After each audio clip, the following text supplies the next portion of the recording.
looking that arrogant, I'm better than thou mentality.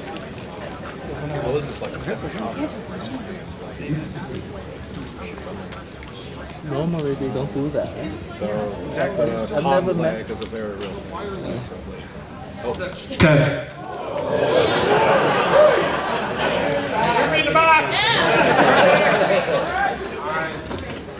All right, we're going to get this thing started. First off, let me say thank you for everybody coming up, showing up today, showing up in line, and just being good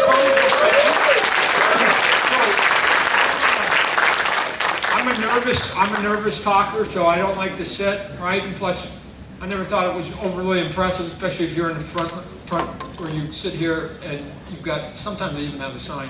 And by the time you look, maybe you get this much of a person, right? Like, might as well move around and do it. We're going to talk, I've got two panels that we're going to do this weekend. I don't know if you guys have multi-day panels or not, but today we're going to chat Spawn. We're going to talk about Spawn and anything. And you guys, when we open up the questions, you guys can come up with, ask some questions.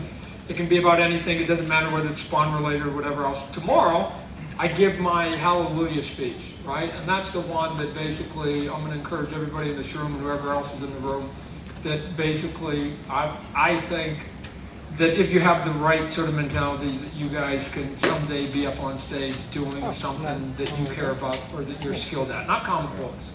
Just, I think you can get up on stage. And I'm going to try to give you some of the words of wisdom of how to get there, right? And so my goal when I'm talking to a group of people is to just say, I had moments in my life that inspired me, and can I just look at a group of people and see if I can touch one or two of you, and that 5 years later, you're up on some stage, and I don't even care what the topic is, just get up there and do it. So let's talk about Spawn specifically, because you guys are all here. I've got this 27-year trek that got there. So we've got a couple slides, but I'm not going to overdo the slide. I'm just going to talk to you in general. If you guys want to sort of add any filler to that, we'll get to that later. How long do we have?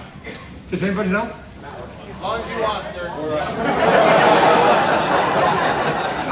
Okay. Yeah, so they kick us out. That's it. So we'll have a good time till they kick us out. So let's go to slide one. Here's the beginning of it, ladies and gentlemen. That's it, right there, right?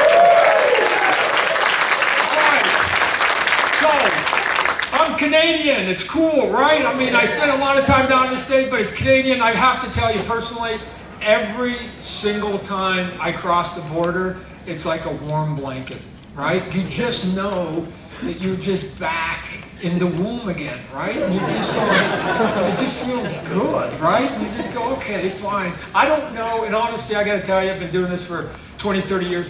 I don't know, and let me tell you, other Canadian celebrities sort of feel the same way when we have conversations with each other.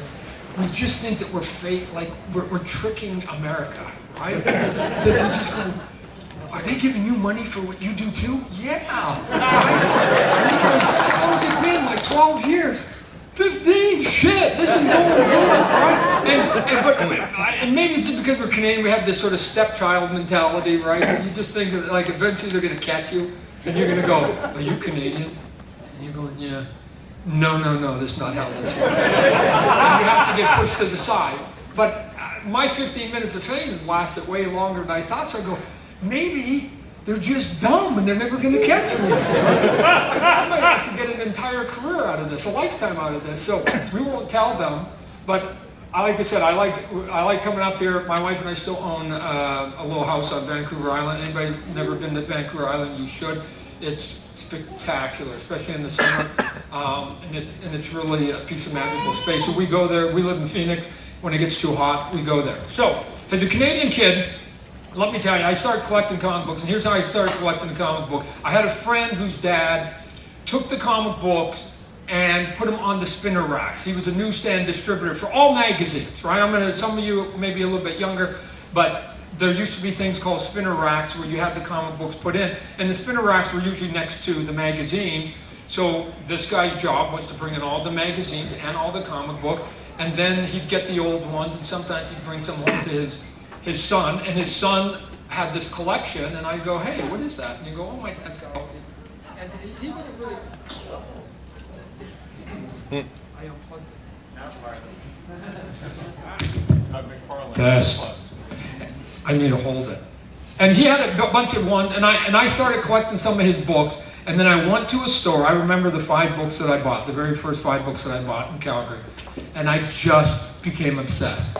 I don't know, there's just these moments where you just go, oh my God. And here's why, because up to that point, I was an incessant doodler, right? I'm sure there's some of you in this room that are doodlers, right? And it gets you not very good grades, right? If you've done it, right? Especially in science. There's 2 things. One, I wasn't a very good student, and 2, my eyesight wasn't very good, and so I don't know how many of you sort of wear glasses or contact, but you know that moment where they tell you when you're young you have to wear glasses, but you don't want to because you think you're going to be the nerd, right? And you don't want to do it, and your vanity gets in the way.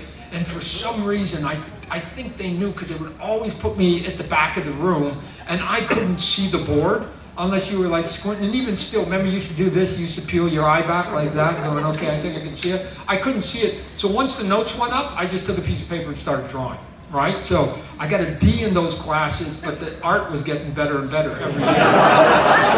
But I've been doing that since I was 5. I was the proverbial best artist in the class, right? You know, everybody has one of those. That the teacher goes, Todd, could you come up and draw a hippopotamus? We're talking about Africa, could we talk? And so you'd have to draw a hippopotamus or whatever it was. So I had about 20 different styles. When I bought the comic books, and at 16 years old, I remember the store. I could walk to it right now. I remember the 5 books I bought. One of them happened to be The Amazing Spider-Man 167. And I just went, boom. And I went, I'm going to teach myself that style. That's all it is. It's Americana superhero comic book style. That's all it is. So I go, I'm gonna focus in on that style, and I'm gonna teach myself. And so I did it, and I did it, and I did it. And how do you teach yourself? You do Batman and Superman and Spider-Man. You draw all the other, but then you start creating your own character, right? And one of those characters was a character called Spawn. I created that character when I was 16 years old. This image, and at some point we'll publish it. I started a 40-page comic book when I was 16 of Spawn. And if you look at it, I mean, I don't have other pages, but if you look at it, look at the logo. I created that logo at 16. It's essentially the same design. The word Spawn with the skull in the middle of the A, right? It's the same thing. He had the big cowl. He had the glove, the boots, the mask, all of it. Let me just tell you, the design of Spawn is about as generic as it comes, right? And it's actually even old school. It's old school design. Why? Because I was young and I was looking at all the sort of classic heroes. What did the classic heroes have? Boots, gloves. They had a logo on their chest. They had a cape. They had masks. Some of them had masks, like Spider-Man or Batman or whatever. They had, you know, Flash. They all had masks. I just put a full mask on him. That was it, right? As time went by, if you guys remember, when the X-Men got popular, then all of a sudden it was no mask, no capes, no glove. It was just packs and just leather, and they looked like dudes, right? And so I went, okay, cool.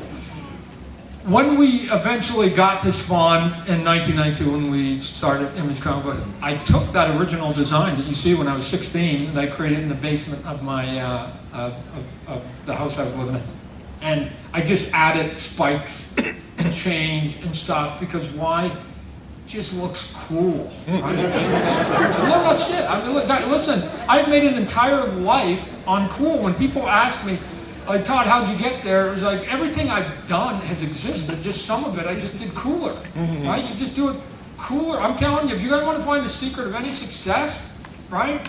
Just find what already exists and just make it cooler. No, okay, so you're gonna laugh. Okay, so let's walk through it then. Okay, you're gonna laugh. All right, so let's give you a big example. There's a phone company, and they make the cell phone, and it's called the iPhone. Some of you may even have one, right? It's been around for 10 years. Right? Not very long, 10 years, although some of you think, what? No, it hasn't been here our whole life. It seems like it. It's been here 10 years. All right, so let's see how this went. It went something like this.